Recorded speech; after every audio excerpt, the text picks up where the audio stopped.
오늘 우리에게 주시는 하나님의 말씀은 신약성경 사도행전 9장 36절로부터 43절까지의 말씀입니다. 지난주에 읽었던 말씀과 동일한 말씀입니다. 사도행전 9장 36절로부터 43절까지의 말씀입니다. 이제 하나님의 말씀을 봉독하겠습니다. 욥바에 다비다라 하는 여제자가 있으니 그 이름을 번역하면 도르가라. 선행과 구제하는 일이 심히 많더니 그때에 병들어 죽음에 시체를 씻어 다락에 누이니라. 룻다가 욥바에서 가까운지라 제자들이 베드로가 거기 있음을 듣고 두 사람을 보내어 지체 말고 와달라고 간청하여 베드로가 일어나 그들과 함께 가서 이르매 그들이 데리고 다락방에 올라가니 모든 과부가 베드로 곁에 서서 울며 도르가가 그들과 함께 있을 때에 지은 속옷과 겉옷을 다 내보이거늘 베드로가 사람을 다 내보내고 무릎을 꿇고 기도하고 돌이켜 시체를 향하여 이르되 다비다야 일어나라 하니 그가 눈을 떠 베드로를 보고 일어나 앉는지라. 베드로가 손을 내밀어 일으키고 성도들과 과부들을 불러들여 그가 살아난 것을 보이니 온 욥바 사람이 알고 많은 사람이 주를 믿더라. 베드로가 욥바에 여러 날 있어 시몬이라 하는 무두장이의 집에 머무니라. 아멘. 저는 저에 계신 분들과 사랑의 인사 나누겠습니다. 제 오늘 마이크가 조금 좀 울리는 것 같아서요. 조금만 내려주시면 감사하겠습니다. 하나 둘 셋, 하나 둘 셋, 하나 둘 셋. 괜찮습니까? 저는 저에 계신 분들과 사랑의 인사 나누셨나요? 소리가 울려서. 한국 교회가 자랑하는 신학자 중에 이상근 목사님이라고 계십니다.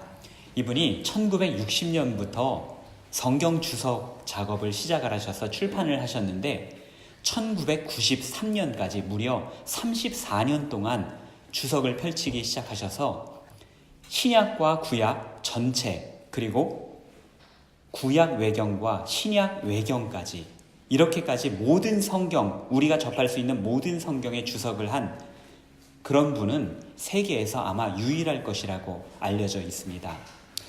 이 이상근 목사님, 저희 이태 전에 저희 교회 수련회 강사로 오셨던, 그리고 이제 저희 교단, 제가 속한 교단의 직전 총회장이셨던 이성희 목사님이 바로 이 이상근 목사님의 둘째 아드님이 되십니다.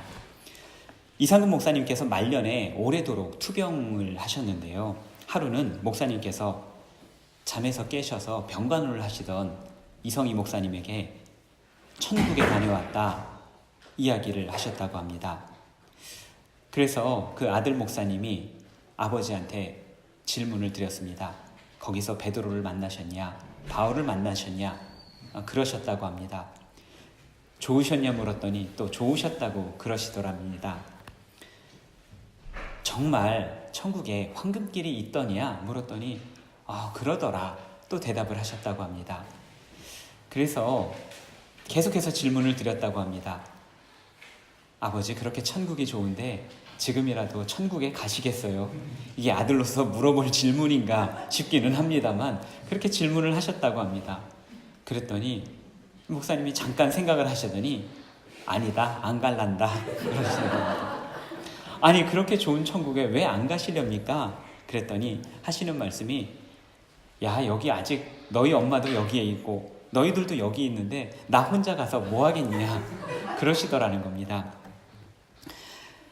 우리 예수님께서 우리 죄를 대신하여 십자가를 지셨습니다. 이를 믿는 자마다 죄사함을 받고 영생을 얻는다고 성경은 말씀하고 있습니다. 이것이 바로 하나님의 은혜입니다. 하나님 나라를 보장해 주시는 은혜입니다. 십자가의 은혜로 하나님 나라를 보장받은 사랑하는 교우 여러분, 여러분들 혹시 이상근 목사님의 상황이었다고 한다면 여러분들은 어떤 선택을 하시겠습니까? 당장에 이곳을 떠나 사랑하는 주님 만나는 곳으로 가시겠습니까? 아니면 그래도 이 땅에서 조금이라도 더 살고 싶으십니까? 죽어서 천국에 간다는데 그러면 사는 것보다 죽는 것이 더 나은 것 아니겠습니까? 옆에서 누군가가 당장에 천국에 간다는데 우리 같이 천국에 갑시다 라고 말하면 여러분들은 뭐라고 답을 하시겠습니까? 여러분들은 천국을 선택하시겠습니까? 아니면 이 땅에서 조금 더 살아가는 삶을 선택하시겠습니까? 얼른 대답하지 마시고요. 오늘 말씀을 다 들으시고 나서 다시 한번 생각을 해보시면 좋을 것 같습니다. 오늘 본문을 통하여 우리는 죽음에 대하여 생각을 해보게 됩니다. 죽음이란 인간이 마주할 수 있는 궁극적인 절망의 상태를 말합니다. 죽어가는 사람을 살리려고 하는 노력은 살아있는 동안에만 시도되는 것입니다. 응급실에서 생명을 구하기 위해 구슬땀을 흘리며 사투를 벌이다가도 심장 박동이 멈추는 순간 모두 조용히 손을 내려놓습니다. 담당 의사는 사망 시간을 선포하고요. 곁에 있던 사람들은 고인의 죽음 앞에 숙연해집니다. 인간의 궁극적인 절망과 체념, 이것이 바로 죽음이라고 하는 것입니다. 구약 성경 사무엘하를 보게 되면 다윗이라고 하는 사람이 밧세바라고 하는 여인을 부정하게 아내로 취합니다.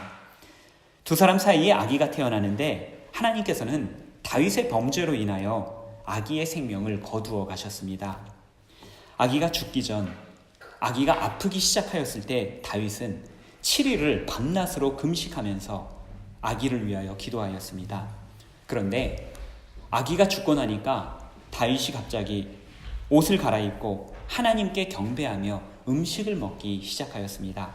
보통은 우리가 괴로움 당하시는 분들 곁에 있다가 그분이 돌아가시면 더 많이 슬퍼하고 울고 그러지 않습니까? 사람들은 의아해했고 다윗에게 물어보았습니다. 그랬더니 다윗이 이렇게 설명을 합니다. 아이가 살아있을 때 내가 금식하며 운 것은 혹시 주님께서 나를 불쌍히 여겨주셔서 그 아이를 살려주신지 모른다고 생각했기 때문이요. 그러나 이제는 그 아이가 죽었는데 무엇 때문에 내가 계속 금식하겠소? 내가 그를 다시 돌아오게 할 수 있겠소? 나는 그에게로 갈 수 있지만 그는 나에게로 올 수가 없소. 다윗은 자신이 왕이라 할지라도 하나님의 선택받고 기름 부음 받은 사람이라 할지라도 인간의 죽음 앞에서 아무것도 할 수 없다라는 것을 그는 너무나도 잘 알고 있었습니다. 인간은 죽을 수밖에 없는 존재, 죽음 앞에서 아무것도 할 수 없는 존재이기 때문입니다. 개신교 교리에 따르면 죽은 사람을 위해서는 기도를 해서는 안 됩니다. 기도를 하지 않는 것이 저희 개신교의 교리입니다. 반면에 가톨릭 교도들은 죽은 사람을 위해서 기도를 합니다. 그것은 그들에게 연옥이라고 하는 교리가 있기 때문입니다. 엄밀하게 말해서 이 연옥이라고 하는 개념은 가톨릭과 개신교를 구분짓는 가장 중요한 핵심적인 신학 주제 중에 하나입니다. 또한 이는 종교개혁의 중요한 주제이기도 했습니다. 가톨릭에서는 신자들이라 할지라도 죽어서 바로 하나님의 나라에 가지를 못합니다. 극히 소수만이 곧장 하나님 나라 천국에 들어갈 수 있는데 이 사람들은 하나님께서 의롭다라고 인정을 해주신 분, 그런 사람들만 곧장 천국에 간다라고 하는 것입니다. 이분들을 가리켜서 성인 혹은 성자라고 부릅니다. 그 외에 대부분의 신자들은 연옥으로 가게 되어 있습니다. 연옥과 지옥은 유사한 면이 있는데 차이라고 한다면 지옥은 영원한 곳이고 이 연옥이라고 하는 것은 일정 기간 동안 벌을 받는 곳입니다. 신자들 역시 연옥에 가게 되어 있고 연옥 역시도 고통스러운 곳입니다. 그러다 보니 가톨릭에서 죽은 자를 위하여 기도하는 것은 그들이 연옥에서 조금이라도 덜 고통을 받고 빨리 하나님 나라에 들어가기를 하나님께 대신하여 간절히 구해주는 것입니다. 그런데 개신교는 연옥을 믿지 않습니다. 죽음 이후에는 오직 두 길, 천국과 지옥밖에 없습니다. 그리고 우리가 어디로 갈지는 우리가 살아있을 때에 믿음에 의하여 결정이 됩니다. 그러다 보니 개신교에서는 죽은 자를 위하여 기도를 하지 않을 뿐만 아니라 기도를 한다 하더라도 아무런 소용이 없다라는 것을 너무나도 잘 알고 있습니다. 그래서 개신교에서는 장례가 있을 경우 단지 슬픔 당한 가족들을 위해서 기도할 뿐입니다. 죽은 사람을 위해서는 아무것도 할 수 없기 때문입니다. 그런데 오늘 본문은 죽음에 대한 초대교회의 조금 색다른 접근을 보여주고 있습니다. 38절에 제자들은 가까운 곳에 베드로가 있다라는 소식을 듣고 그를 불렀습니다. 다비다는 이미 죽은 상황이었습니다. 그녀를 위해서 더 이상 아무것도 할 수 없는 그러한 상황이었는데 그럼에도 불구하고 그들은 베드로를 불렀습니다. 급히 와달라고 그에게 청하였습니다. 교우 중 누군가 소천되시면 목회자에게 연락이 오죠. 대부분 목회자들은 빨리 달려가서 슬픔 당하신 그 가족들을 위로하고 장례 절차와 예배를 어떻게 드려야 할지 함께 의논을 합니다. 그런데 40절에서 베드로는 의외의 반응을 보입니다. 베드로가 사람을 다 내보내고 무릎을 꿇고 기도하고 돌이켜 시체를 향하여 이르되 다비다야 일어나라 하니, 죽은 사람을 위하여 기도하였습니다. 아니, 죽은 사람을 일어나라고 그를 향하여 외치고 불렀습니다. 어떻게 이런 일이 가능하겠습니까? 죽은 사람이 들을 수나 있겠습니까? 한국의 민담이나 전설에 보게 되면 죽은 사람을 간절히 부르면 그 사람의 영혼을 불러올 수 있다, 이러한 민담들이 있었죠. 김소월님의 초혼이라고 하는 시는 이러한 민담을 바탕으로 하는 것입니다. 시의 내용이 다음과 같습니다. 산산이 부서진 이름이여, 허공에 헤어진 이름이여, 불러도 주인 없는 이름이여, 부르다가 내가 죽을 이름이여. 아무리 불러도 죽은 님은 돌아오지 않습니다. 불러도 대답이 없기에 부르다가 오히려 내가 죽을 이름이다, 시인은 그렇게 노래하였습니다. 그렇습니다. 죽은 사람은 듣지 못합니다. 그런데 베드로는, 오늘 본문의 베드로는 죽은 사람을 향하여 소리쳤습니다. 다비다야 일어나라. 이에 다비다가 눈을 떴습니다. 그리고는 자리에 앉았습니다. 다비다가 부활을 한 것입니다.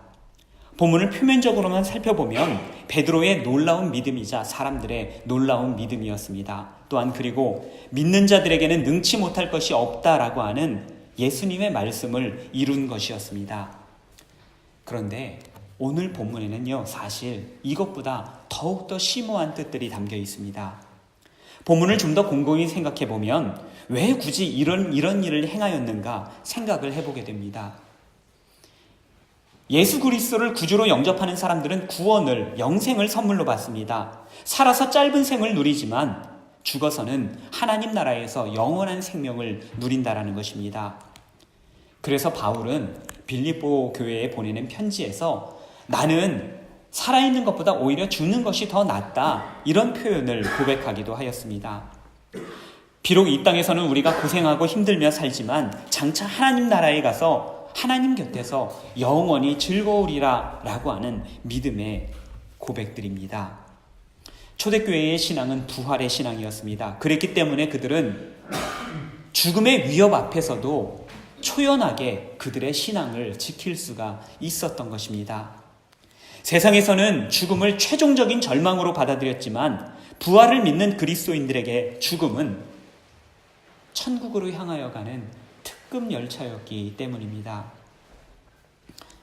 그런데 오늘 본문에서는요, 천국행 특급 열차를 타고 있는 다비다를 굳이 살려냈다는 것입니다. 다비다가 어떠한 모습으로 죽음을 맞이했는지 우리는 알 수가 없습니다. 그런데 스데반의 경우를 한번 생각을 해보겠습니다. 스데반은 죽을 때 하늘이 열리고 하나님의 영광을 보고 그 곁에 예수 그리스도께서 서 계신 것을 보았습니다. 어쩌면 다비다 역시도 스데반의 죽음 때와 같이 그런 것들을 기대했을지 모르겠습니다. 이제 내가 다시 눈을 뜨게 되면 하나님의 영광을 보게 될 것이다. 맑고 밝은 천국에서 우리 주님과 만날 것이다. 그런데 이게 웬일입니까? 눈을 떴더니 시커먼 어부 출신의 베드로가 눈에 딱 들어오는 겁니다. 수염도 잔뜩 나고요. 이게 웬일인가 깜짝 놀랐을지도 모를 것입니다. 수고와 슬픔으로 가득 찬 세상에 다시 눈을 떴습니다. 도대체 왜 다비다를 살려낸 것입니까? 부활의 신앙을 가지고 있었고 죽는 것이 낫다고까지 한 이 초대교인들이 왜 그녀를 살려낸 것입니까? 또한 그 사실을 오늘 본문의 사도행전에 기록하여서 초대교회 사람들에게 나누고 또한 오늘 저와 여러분들에게까지 이 이야기를 전해주는 이유가 도대체 무엇입니까? 이유는 단 한 가지입니다.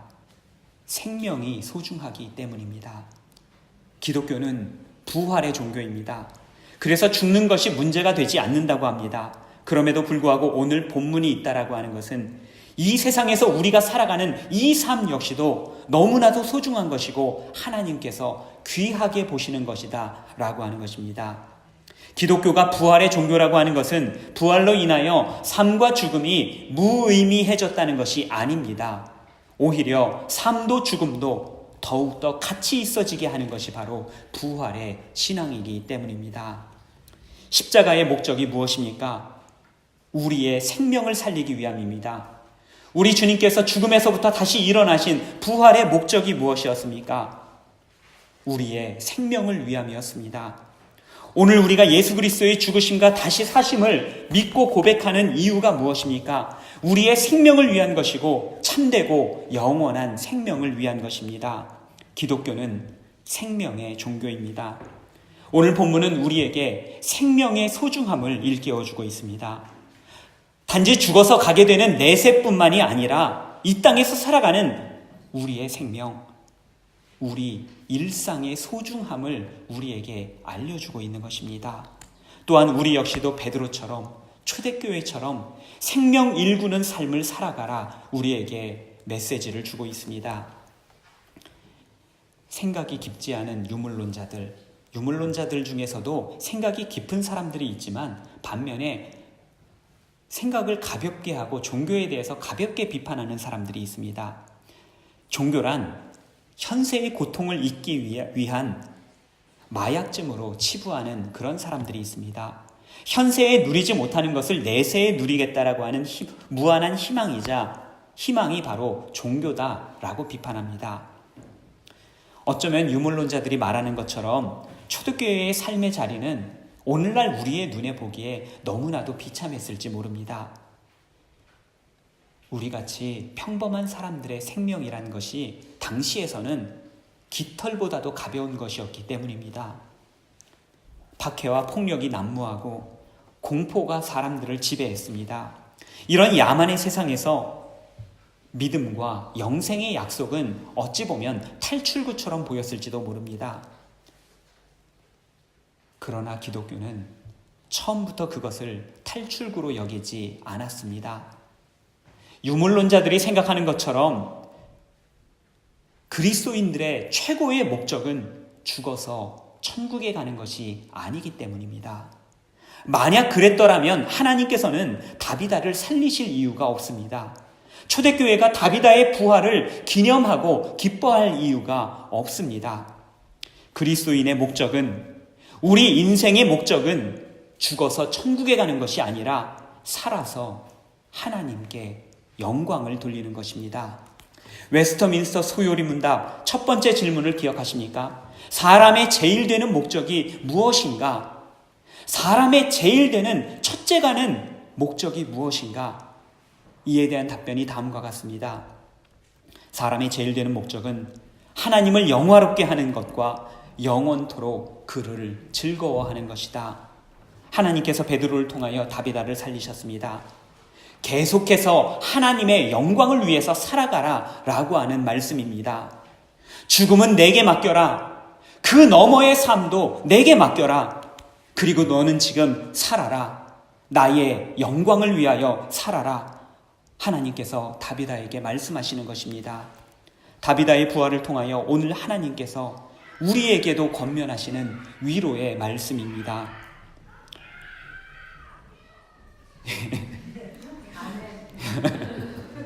예, 이상한 제 아멘으로 화답하는 소리인 줄 믿습니다. 토요일 아침에 저희 쭈리안 소망교회에서 요즘 고린도전서를 묵상을 하고 있는데요. 최근 10장이 끝났습니다. 10장 31절에 다음과 같은 말씀이 있습니다. 그런즉 너희가 먹든지 마시든지 무엇을 하든지 하나님의 영광을 위하여 하라.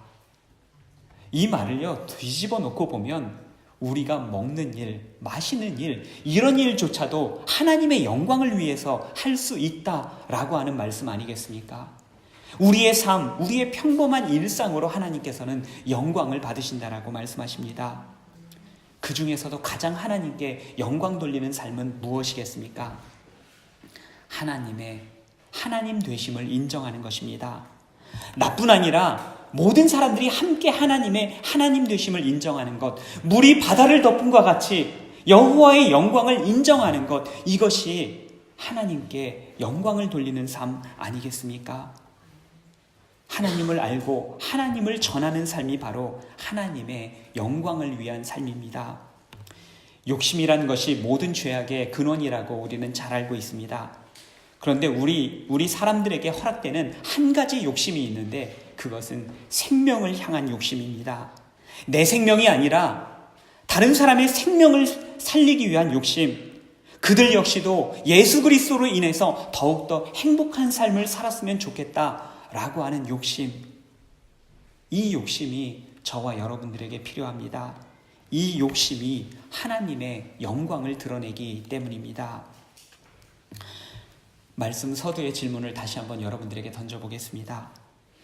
그 좋다는 천국, 지금 당장이라도 가시겠습니까? 여기서 아멘 하시면 안 됩니다. 죽어서 천국 가는 것이 우리의 목적이었다라면 여러분들은 진작에 죽은 목숨입니다. 하나님께서 우리를 그렇게 사랑하시는데 진작에 죽여서 데려가지 않으시겠습니까? 그런데 하나님께서는 살아있는 우리들에게 살아있는 목적을 허락하여 주셨습니다. 우리를 향한 하나님의 목적, 이것을 우리는 부르심이라고도 부르고 소명이라고도 부릅니다. 하나님께서 저와 여러분의 삶을 부르셨습니다. 보다 고귀한 삶을 살라고 하나님께서 지금도 부르고 계십니다. 하나님의 영광을 위해서 살아가라고 부르고 계십니다.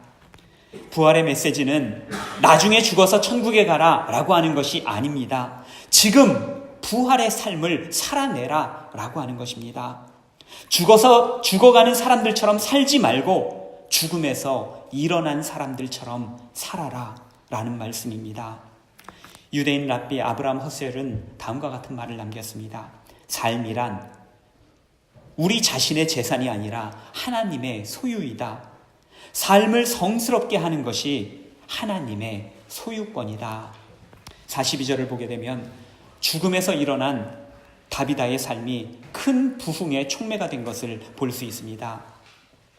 다비다의 죽음은 사람들에게 고통과 슬픔이었습니다. 우리들의 삶에도, 오늘날 우리들의 삶에도 여전히 이런 고통과 슬픔이 가득합니다. 반복됩니다. 그러나 그것이 우리 인생이 향하는 최종점이 아닙니다. 하나님의 뜻은 이 모든 것들을 회복시키고 합력하여 선을 이루는 것이 우리 삶을 향한 하나님의 뜻이기 때문입니다. 다비다는 죽었지만 하나님께서는 다비다를 다시 살리셨습니다. 소중하고 아름다운 삶을 살라고 다비다를 살려주셨습니다. 또한 하나님께서 저와 여러분을 살려주셨습니다. 내가 너희를 정말로 사랑한다 라고 하면서, 그래서 이 천국에서 얼른 보자 라고 하면서 하나님께서 우리를 얼른 데려가지 않으시고 우리를 이 땅에 남겨두셨습니다. 얼마나 감사하십니까? 하나님께서는 우리 같은 작은 사람을 통해서도 영광을 받으시겠다라고 우리를 부르고 계십니다. 다비다의 이름을 불러주셨듯이 오늘 우리의 이름을 불러주시는 하나님의 부르심에 부끄럽지 않은 저와 여러분의 삶이 되시기를 간절히 바랍니다. 생명을 구하고 하나님의 영광을 위해서 살아갑시다. 무엇보다 지난주 말씀처럼 다음 세대가 믿음으로 굳게 설 수 있도록 우리의 삶을 드리고 마음을 나누는, 그래서 후세들의 보기에 부끄러움이 없는 우리 베른 한인교회를 남겨가는 저와 여러분 되시기를 간절히 바랍니다. 기도하겠습니다. 저희를 죽으라고 부르지 않으시고 살라고 부르시는 주님, 죽은 다비다를 살리시어 생명의 소중함을 일깨워 주시니 감사드립니다. 우리의 생명은 주님께서 보배 피를 흘려 사신 값진 생명입니다. 이 값진 인생을 살아가며 선행과 구제로 삶을 채워가겠습니다. 생명에 대한 욕심으로 다른 사람들의 영혼을 구원하는 저희가 되도록 성령 하나님, 저희를 붙들어 주시옵소서. 하나님께 영광 돌리는 저희의 삶이 되게 하여 주시옵소서. 예수님 이름으로 간절히 기도드립니다. 아멘.